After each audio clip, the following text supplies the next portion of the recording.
आप देख रहे हैं प्रवासी संदेश।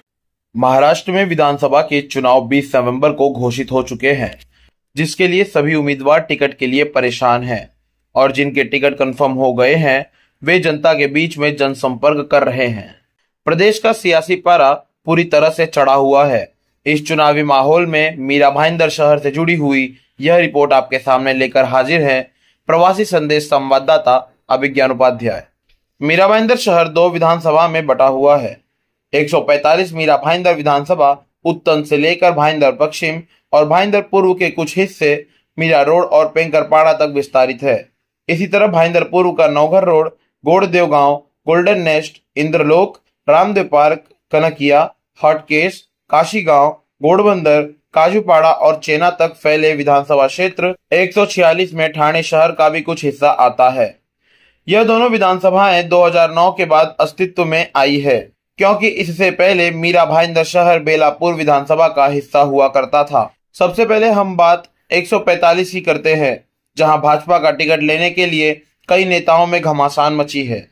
वर्तमान विधायक गीता जैन, पूर्व विधायक नरेंद्र मेहता और पूर्व जिला अध्यक्ष रवि व्यास भारतीय जनता पार्टी का टिकट लेने के लिए एडी चोटी का जोर लगाए हुए हैं।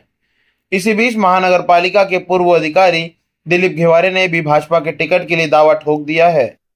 सबसे खास बात यह है कि 145 विधानसभा सीट को महायुति की साझेदार शिंदे गुट की शिवसेना भी मांग रही है। समझौते के तहत अगर यह सीट शिंदे गुट को गई तो उत्तर भारतीय नेता विक्रम प्रताप सिंह यहां के महायुति के उम्मीदवार हो सकते हैं। मीरा भाईंदर की तस्वीर तो अब तभी स्पष्ट हो पाएगी जब यहां भाजपा अपना उम्मीदवार घोषित करेगा। तभी यह भी निश्चित हो जाएगा कि कौन पार्टी के टिकट पर लड़ेगा और कौन निर्दलीय मैदान में उतरेगा। 145 सीट पर महाविकास आघाड़ी की बात करें तो यहां से कांग्रेस के पूर्व विधान परिषद सदस्य मुजफ्फर हुसैन अपना टिकट तय मान रहे हैं और उन्होंने मीरा भाईंदर में अपना जनसंपर्क भी शुरू कर दिया है। अब बात करते हैं माझीवाड़ा औला विधानसभा क्षेत्र की। इस 146 विधानसभा क्षेत्र में 2009 से अब तक लगातार 3 बार शिवसेना के प्रताप सरनाईक चुनाव जीतते आ रहे हैं। इस चुनाव में सरनाईक के मुकाबले अभी तक कोई उम्मीदवार मैदान में नहीं दिखाई पड़ रहा है। ये बात अलग है कि एनसीपी के पूर्व सांसद संजीव नाइक, उद्धव ठाकरे गुट के पूर्व सांसद राजन विचारे और थाने के पूर्व उप महापौर नरेश मडेरा के इस सीट से लड़ने की चर्चाएं चल रही है। बीच बीच में लगातार भाईंदर पूर्व उप महापौर हसमुख गहलोत का नाम भी 146 के लिए चलता रहता है, लेकिन चुनावी सरगर्मियों के बीच अभी तक कोई भी उम्मीदवार प्रताप सरनाईक के मुकाबले में सामने नहीं आ पाया है। अगर दोनों सीटों की बात करते हैं तो 145 से मुजफ्फर हुसैन और 146 से प्रताप सरनाईक के नाम लगभग फाइनल हैं। बाकी अभी टिकट के लिए संघर्ष कर रहे हैं।